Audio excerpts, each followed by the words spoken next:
जज्बात में गहराई है, अल्फाज में दम है, शायर का असासा तो महज जोर कलम है।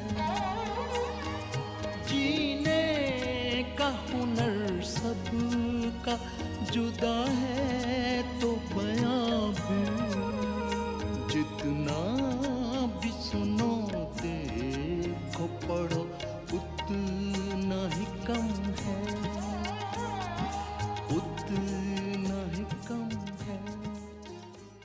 ये तो आप जानते ही हैं कि वली दक्नी के सफ़र दिल्ली के बाद शुमाली हिंदुस्तान में उर्दू ज़बान में शायरी करने की रिवायत दिन ब दिन मजबूत होती चली गई और कुछ ही अरसे बाद चंद ऐसे शायर नुमायाँ हुए जिन्होंने अपनी तख्लीक़ात के ज़रिए उर्दू शायरी को बामे उरूज तक पहुँचा दिया। उन्हीं में से एक नाम है मीर मोहम्मद तक़ी मीर यानी खुदाए सुखन। मीर 1724 में अकबराबाद यानी आगरा में पैदा हुए। उनका बचपन आगरा में ही गुज़रा। अभी वो सिर्फ 11 बरस के ही थे कि उनके सर से वालिद का साया उठ गया। मीर बेसहारा और तन्हा हो गए।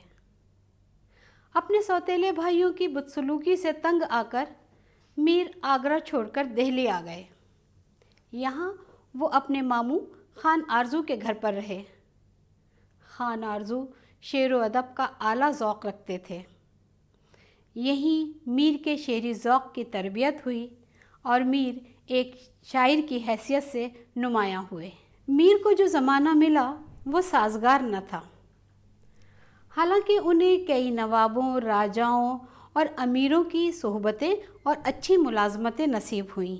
मीर का अहद बेसिकली बुनियादी तौर पर असल में सियासी इंतशार और तहजीबी ज़वाल का वक्त है। बल्कि कहना चाहिए कि ऐसा वक्त हिंदुस्तान पर इससे पहले कभी दिखाई नहीं देता। शुरू अब बहुत दिनों तक उससे ज़्यादा ज़वाल हुआ, उससे ज़्यादा सियासी इंतशार हुआ, लेकिन गालिबन उसका नुक्ता आगाज़ वही अहद है जिसमें मीर पैदा हुआ। यानी 18वीं सदी के तकरीबन दरमियान का मामला है, जब मुग़ल सल्तनत का सियासी इक़्तिदार तकरीबन ख़त्म हो रहा था। ऐसे में किसी भी ऐसे शख्स को जिसके यहाँ खुदा ने तख्लीक़ी सलाहियत दे रखी हो, जो अपने माशरे को दूसरों से बेहतर या ज़्यादा सलीक़े से देख सकता हो, उसके यहाँ एक नौ का रंज या ज़वाल का अफसोस वो लाज़िमन दिखाई देना चाहिए। और उस ज़माने के शोरा में ये तो सभी के यहाँ दिखता, लेकिन मीर के यहाँ जिस तख्लीक़ी सलाहियत के साथ ये पूरा ज़वाल शायरी में मुनक़लिब हुआ है, वो बहुत काबिल तारीफ़ है। उस दौर में मीर ने हिंदुस्तान के कई इलाक़ों के सफ़र किए, कई जंगें देखी और इस्लाह शेर के साथ साथ सिफारती खिदमत भी अंजाम देते रहे। इस पुरआशोब दौर में मीर कभी दिल्ली से आगरा और कभी आगरा से दिल्ली आते जाते रहे, लेकिन कहीं सुकून दिल न पाया। ज़िक्र मीर में वो उस अहद की दिल्ली की तबाही के चश्मदीद हालात मीर यूँ बयान करते हैं। मैं एक दिन टहलता हुआ शहर के मुख्तलिफ इलाक़ों से गुज़रा, मगर मकानों को नहीं पहचान पाया। आबादी भी बहुत कम हो गई थी। इमारतें मिस्मार हो चुकी थीं। उनमें रहने वालों की कोई खबर न थी। खानकाहों में सूफ़ी नहीं थे और शराब खानों में सन्नाटा था। दिल्ली का है कि एक लक्को दक वीराना था। ये देखकर मुझे बहुत दुख हुआ, बहुत दुख हुआ। इसी तरह ज़िक्र मीर में उन्होंने आगरा की ताराजी के आंखों देखे हालात और क़ल्बी कैफियत का ज़िक्र इन अल्फाज में किया है। मैं 2-3 बार पूरे शहर में घूमा, वहाँ के आलिमों, दरवेशों और शायरों से मिला, मगर एक बंदा भी ऐसा न मिला जिससे मुलाकात करके मेरे बेताब दिल को तसल्ली होती। कोई जगह ऐसी न मिली जहाँ बैठकर खुशी मिलती। शहर को एक वहशतनाक वीराना पाया, किस्सा मुख्तसर, सदमे उठाकर मैं वापस आ गया। दिल्ली में मीर का मकान लुट जाने के बाद राजा जुगल किशोर की रानी अजराए हमदर्दी उन्हें अपने साथ बरसाना ले गईं, जो एक तीर्थ स्थान होने की वजह से अमनो अमान का मुकाम था। यहाँ आकर मीर को यकगोना सुकून मैसर हुआ। जंगो जदल और लूट मार की हुदूद से परे मीर को बरसाना के क़याम के दौरान दिल्ली के गली कूचे याद आते रहे। दिल्ली के न थे कूचे औराक मुसव्वर थे, जो शक्ल नज़र आई तस्वीर नज़र आई। नामसाइद हालात से घबराकर मीर दिल्ली छोड़कर लखनऊ आ गए। ये बात 1781 की है। आदाब अर्ज़ है मिर्जा साहब। आदाब अर्ज़ है, आइए तशरीफ रखिए। सब खैरियत तो है इनायत अली? आज इतनी सुबह सुबह इधर कैसे आ निकले? हुजूर को एक खुशखबरी सुनाने आया हूँ। फजर की नमाज अदा करने के बाद सीधा आपकी खिदमत में हाजिर हो रहा हूँ। तो फिर सुनाइए ना, ऐसी कौन सी खुशखबरी है जिसे सुनाने के लिए आप इतने बेचैन हो रहे हैं? मैं कल रात को एक मुशायरे में चला गया था। तो इसमें कौन सी खास बात है? आप तो जाते ही रहते हैं भाई। शेर व शायरी का शौक जो ठहरा। हुआ ऐसे कि जब मैं वहां पहुंचा तो शायरों के दरमियान अजीब वज़ाक़ता का एक शख्स बैठा हुआ है। बड़ी बड़ी आंखें, कुशादा पेशानी, गेहुआ रंगत और दाढ़ी आधी इधर को पलटी हुई आधी इधर को पलटी हुई। चेहरे से वहशत और बेगानगी बरसती। अच्छा, वो पुरानी वज़ा का मैला अंगरखा पहने लखनऊ के नामी गिरामी शायरों के बीच सबसे मुख्तलिफ या यूं कहिए कुछ अजीब सा नजर आ रहा था। शायरी के शौक में लखनऊ के किसी देहात से आया होगा बेचारा, अपनी गजल सुनाने के लिए। भाई आया तो गजल सुनाने के लिए ही था, लेकिन लखनऊ के किसी देहात से उसका कोई ताल्लुक ना था। इनायत अली, तुम तो कोई खुशखबरी सुनाने के लिए आए थे, ये सब क्या फजूल की बातें लेकर बैठ गए? हुजूर वही तो सुना रहा था। तमाम हाजरीन मुशायरा उसकी अजीब वज़ाक़ता देखकर हैरान थे। सामाइन में से कुछ लोग तो उनकी हंसी उड़ा रहे थे और कुछ फिक्रे चुस्त कर रहे थे। ऐसे शख्स को मुशायरे में बुलाया किसने था? ये तो पता नहीं। बहरहाल 2-3 मुब्तदी शायरों के बाद जब शमा उनके सामने रखी गई तो सामाइन में से किसी ने चीख कर पूछा, कौन गांव से आए हो? कुछ नाम पता तो बता दो। ये सुनना था कि वो शख्स जो अब तक अपने जज्बात दबाए बैठा था एकदम बिफर उठा और उसी तरह में जिसमें मुशायरा मुनक़िद था यूं कहने लगा, क्या बूदो बाश पूछो हो पूरब के साकिनों, क्या बूदो बाश पूछो हो पूरब के साकिनों, हमको गरीब जान के हंस हंस पुकार के। दिल्ली जो एक शहर था आलम में इंतखाब, रहते थे मुंतखब ही जहां रोजगार के, उसको फलक ने लूट के वीरान कर दिया। हम रहने वाले हैं उसी उजड़े दयार के, हम रहने वाले हैं उसी उजड़े दयार के। अशार तो मयारी और बुलंद पाया है, दिल पर असर किए बगैर नहीं रहता। कौन था वो? क्या नाम था उसका? क्या तखल्लुस था? मिर्जा साहब आप सुनेंगे तो अंगुष्ठ बदनदार रह जाएंगे और खुशी से झूम उठेंगे। शायर का नाम है मीर तकी और तखल्लुस है मीर। मीर तकी मीर? खुदाए सुखन यानी मीर लखनऊ में तशरीफ ला चुके हैं। यही खुशखबरी सुनाने के लिए तो आपकी खिदमत में सुबह सुबह हाजिर हुआ हूं। अच्छा अब इजाजत चाहूं। अरे अरे बैठो बैठो। इनायत अली, तुमने आज ऐसी खुशखबरी सुनाई है कि बिना नाश्ता कराए मैं तुम्हें यहां से जाने दे ही नहीं सकता। फिर क्या हुआ? होता क्या? वाह वाह, सुभान अल्लाह, मरहबा मरहबा की सदाओं से पूरा माहौल गूंज उठा और हाजिरीन के इसरार पर खुदाए सुखन मीर तकी मीर साहब ने यके बाद दीगरे कई गजलें सुनाई और मुशायरा लूट लिया। गजल पेश कर रहा हूं, समात फरमाइए। उल्टी हो गईं सब तदबीरें, कुछ न दवा ने काम किया। उल्टी हो गईं सब तदबीरें, कुछ न दवा ने काम किया। देखा इस बीमारी दिल ने आखिर काम तमाम किया। अहद जवानी रो रो काटा, पीरी बेली आंखें मूंद। अहद जवानी रो रो काटा, पीरी मेली आंखें मूंद। यानी रात बहुत थे जागे, यानी रात बहुत थे जागे, सुबह हुई आराम किया। नाहक हम मजबूरों पर ये तोहमत है मुख्तारी की।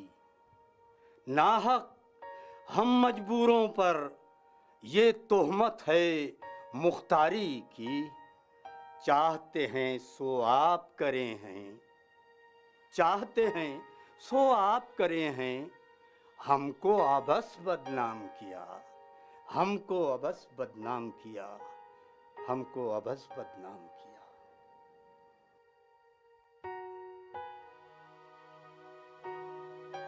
मख्ता पेश खिदमत है, समात फरमाएं। मीर के दीनों मजहब को तुम पूछते क्या हो उनने तो।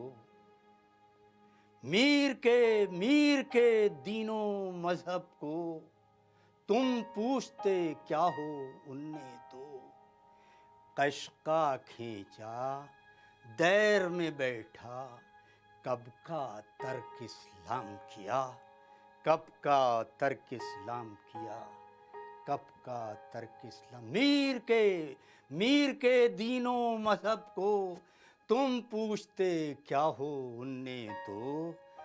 कश्का खींचा दैर में बैठा, कब का तर्क इस्लाम किया, कब का तर्क इस्लाम किया। लखनऊ में मीर की बड़ी कदर अफजाई हुई। नवाब आसिफ उद्दौला ने उन्हें अपने दरबार से वाबस्ता किया, लेकिन कुछ अरसे बाद मीर ने नवाब साहब से क़ता ताल्लुक़ कर लिया। मीर हमारे उन शायरों में हैं, बल्कि उन बड़े शायरों में हैं जिनकी शायरी के बारे में बजा तौर पर कहा जा सकता है कि वो वसी तर इम्कानात की शायरी है। जब हम कहते हैं वसी तर इम्कानात की शायरी है, तो उससे हमारी मुराद ये है कि वो शायरी हर ज़माने में बामानी है और हर ज़माने में बामानी रहेगी। और मेरा ख़्याल ये है कि बड़े शायर की खूबी यही होती है कि हम जिस ज़माने में उसे पढ़ें, उस ज़माने की क़िरत के एतबार से वो अपने आप को हमें बामानी मालूम हो।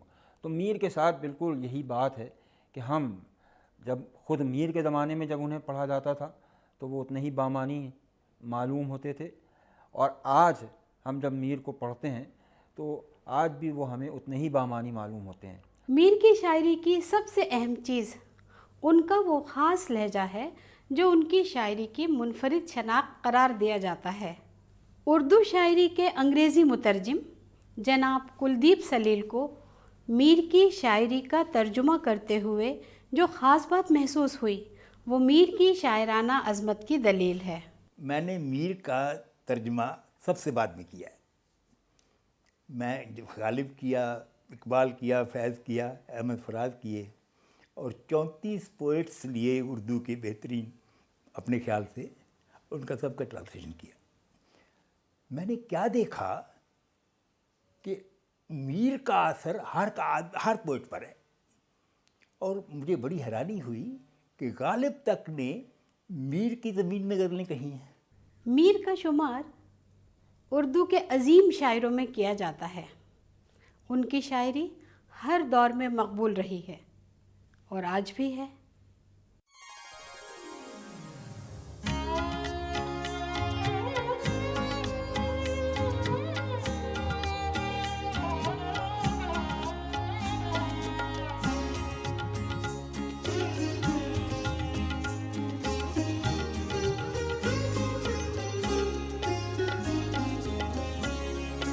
हस्ती अपनी हबाब की सी है, हस्ती अपनी हबाब की सी है, ये नुमाइश शराब की सी है, ये नुमाइश शराब की सी है, हस्ती अपनी हबाब की सी है, हस्ती अपनी हबाब की सी है।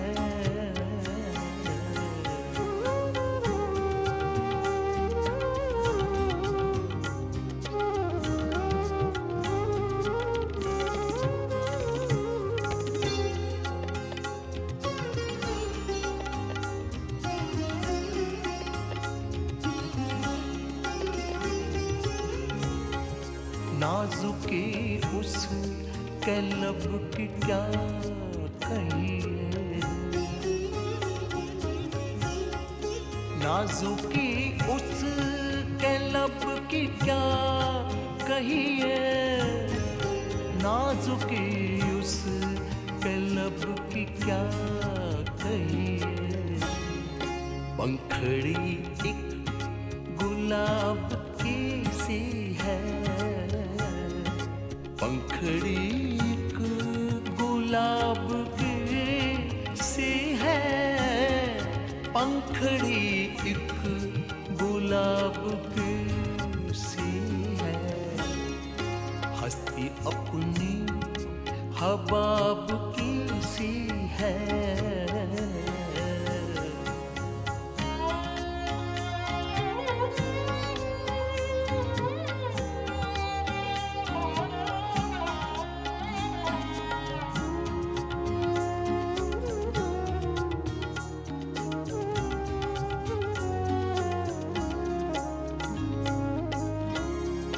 बार बार उसके दर पे जाता हूँ, बार बार उसके दर पे जाता हूँ, बार बार उसके दर पे जाता हूँ, बार बार उसके दर पे जाता हूँ, हालत अब इस तराब की सी है, हालत अब इस तराब की सी है, हालत अब इस तराब की सी है, हस्ती अपनी हबाब की सी है।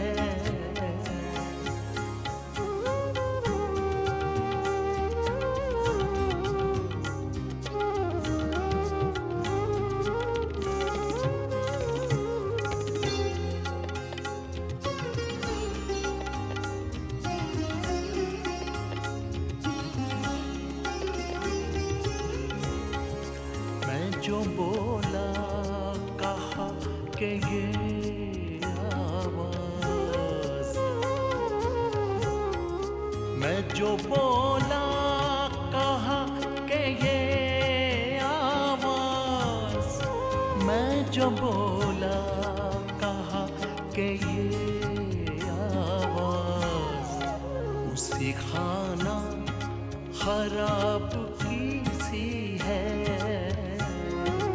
उसी खाना खराब की सी है, उसी खाना खराब की सी है, हस्ती अपनी हबाब की सी है।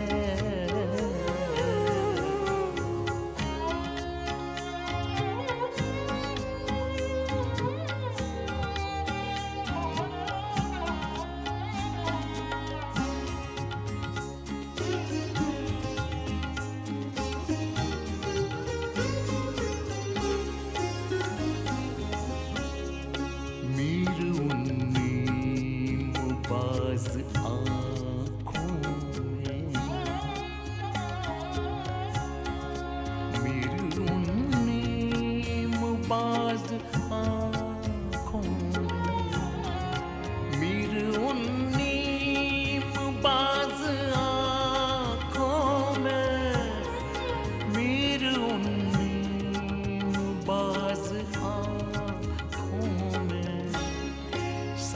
मस्ती शराब की सी है,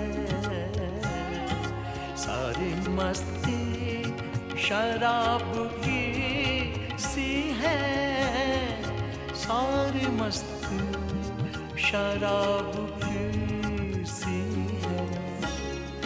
हस्ती अपनी हबाब की सी है, ये नुमाइश शराब की सी है, ये नुमाइश शराब की सी है। हस्ती अपनी हबाब की सी है। खुदाए सुखन मीर ने कभी कहा था, सारे आलम पे हूँ मैं छाया हुआ, मुस्तनद है मेरा फरमाया हुआ। मीर का शुमार उर्दू के अजीम शायरों में होता है। उनकी शायरी हर दौर में मकबूल रही है और आज भी है। जब हम मीर की ज़िंदगी के हालात का मुताला करते हैं तो पता चलता है कि उनकी पूरी ज़िंदगी बचपन से लेकर आखिर उम्र तक कशाकशों, परेशानियों और मुसीबतों में ही गुजरी, और आखिर उम्र में तो ये सिलसिला और भी दराज हो गया था। पहले उनकी जवान बेटी का इंतकाल हुआ, इसके बाद उनके दूसरे साहबजादे फैज़ अली दाग़े मफारक़त दे गए, और फिर उसके अगले ही साल उनकी बीवी भी हमेशा हमेशा के लिए उनसे जुदा हो गई। आखिर उम्र में इतने बहुत से सदमे झेलना मीर के लिए नाकाबिल बर्दाश्त था। 20 सितंबर सन 1810 में मीर इस दुनिया फ़ानी से कूच कर गए। अहले लखनऊ ने उन्हें उनके बच्चों और बीवी की कब्रों के पास ही अखाड़ा भीम से मुत्तसिल एक कब्रिस्तान में दफन कर दिया। मीर ने कभी कहा था, मत तुरबते मीर को मिटाओ, रहने दो गरीब का निशान तो। लेकिन कुदरत की सितम ज़रीफ़ी देखिए कि बाद मर्ग भी बदकिस्मती ने उनका पीछा नहीं छोड़ा।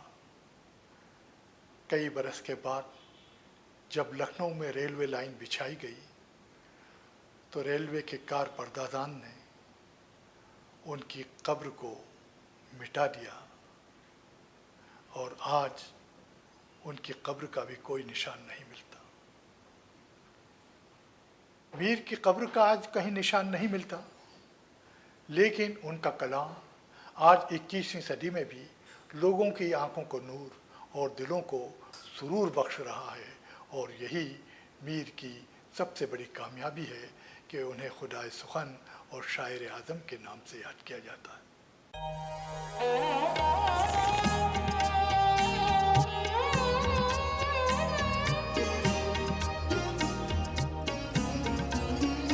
जज्बात में गहराई है, अल्फाज में दम है, अल्फाज में दम है, शायर का असासा तो महज जोर कलम है,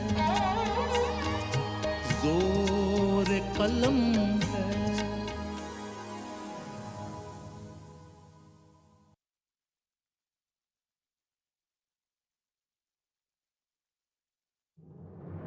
मन की बात है जन जन की, संघर्षों के कुछ किस्से, कहानी कुछ सफलताओं की।